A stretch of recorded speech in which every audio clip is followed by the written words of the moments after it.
Bonsoir, peuple de Sion, bien-aimés frères et sœurs. C'est encore votre sœur Michael, ça fait longtemps, un bon bail, que je ne me suis pas présentée, bien que vous ne me voyez pas, pour lire un peu la parole de Dieu. Comme disait notre Seigneur Jésus-Christ, c'est la parole de Dieu qui est la nourriture de notre âme. Sans la parole de Dieu, comment nous pouvons nourrir notre âme? C'est en lisant la parole de Dieu que nous pouvons nourrir notre âme. Bien-aimés dans le Seigneur, ce soir, je viens lire la parole de Dieu en Psaume chapitre 32, à partir de verset 1 jusqu'à 11. Avant de lire, bien-aimés, remettons ce moment entre les mains du Seigneur Jésus. Père, nous te disons merci, Seigneur, pour cette opportunité, cette grâce que tu as permis, Seigneur Jésus-Christ, que nous soyons devant ta parole, Seigneur Jésus. Merci pour moi, ta fille, merci pour tous tes enfants qui vont écouter, Seigneur Jésus-Christ, cette parole. Père, qui va leur édifier, qui va leur donner la force et la puissance dans le nom de Jésus-Christ. Père, au nom puissant de Jésus, prends le contrôle de ce moment. Prends le contrôle de ma bouche et de ma parole. Ce n'est pas moi qui va lire, mais c'est toi, Seigneur Jésus-Christ.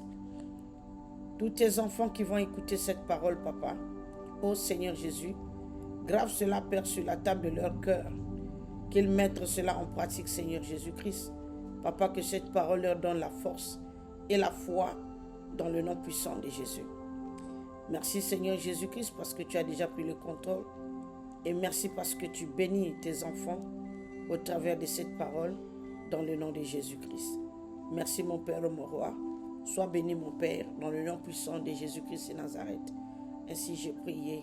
Amen. Bien-aimés, nous allons lire la parole de Dieu dans Psaume chapitre 32, versets 1 à 11. Lisons la parole de Dieu. Psaume de David, cantique.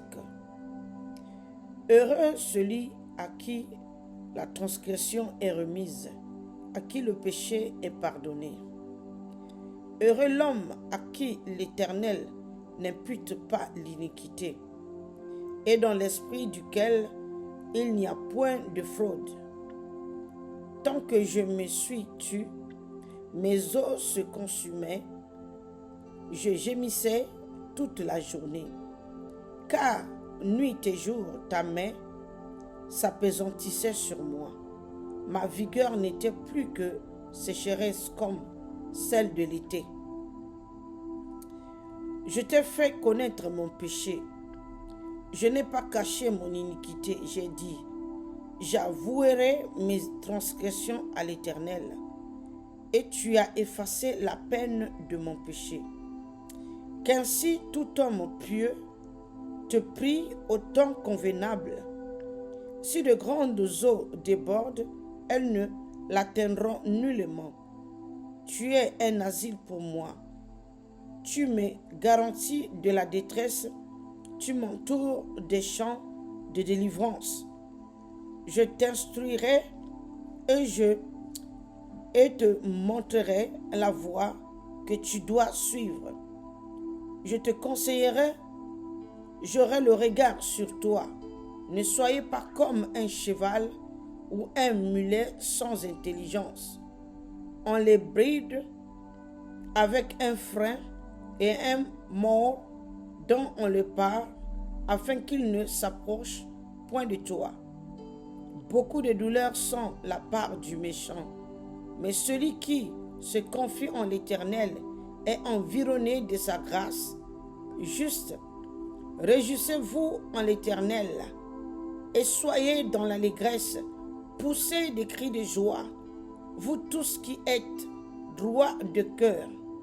Au nom puissant de Jésus-Christ de Nazareth, je lis la parole. Amen. Bien-aimés, le livre des psaumes, c'est tellement un livre qui est tellement puissant. Tous les psaumes de David, si vous essayez de lire cela et d'essayer de rentrer en profondeur et vous demandez la puissance du Saint-Esprit pour vous contrôler, vous remettez le moment de votre lecture entre les mains du Seigneur bien-aimé. Vous allez trouver beaucoup de révélations et c'est tellement profond. Et c'est tellement la joie d'entendre et d'écouter cette parole. Ça montre à suffisance que notre Seigneur Jésus-Christ avait donné vraiment tellement de la puissance au travers de notre, Seigneur bien-aimé, peut-être qu'on peut l'appeler, à travers du roi David. David, vraiment, il était un homme de prière. Il était un homme qui se confiait tous ses problèmes à Dieu. Quand vous essayez de lire tous les psaumes, il a été tellement beaucoup persécuté et il a été tellement mis son âme, il a vraiment reçu beaucoup de choses. Des attaques de ses ennemis en le mettant en prison, l'oppression.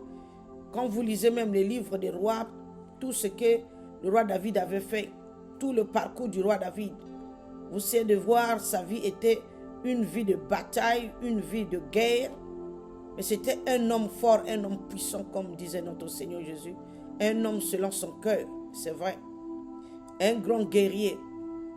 En lisant tous les psaumes, vous commencez du 1er jusqu'à 150, vous allez voir tout ce que la majorité des psaumes qu'il a écrits, c'est tellement riche.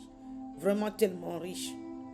Prochainement, on va essayer un peu de développer selon ce que le Saint-Esprit pourra nous diriger, nous apprendre à comprendre les profondeurs des passages de psaumes, à comprendre les profondeurs de tous les versets qu'il avait écrit plus tôt.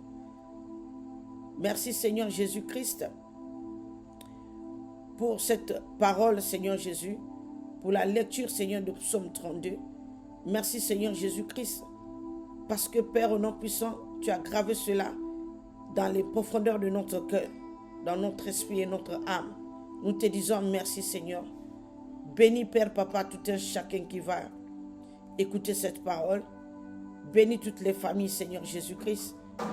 Chaque personne qui a des problèmes, qui est en train de chercher la solution plutôt, qui demande le secours vers toi, Papa, viens à son secours. Viens à son secours, délivre-la dans le nom de Jésus-Christ. Merci Seigneur pour tout tes bienfaits. Merci Seigneur pour cette grâce.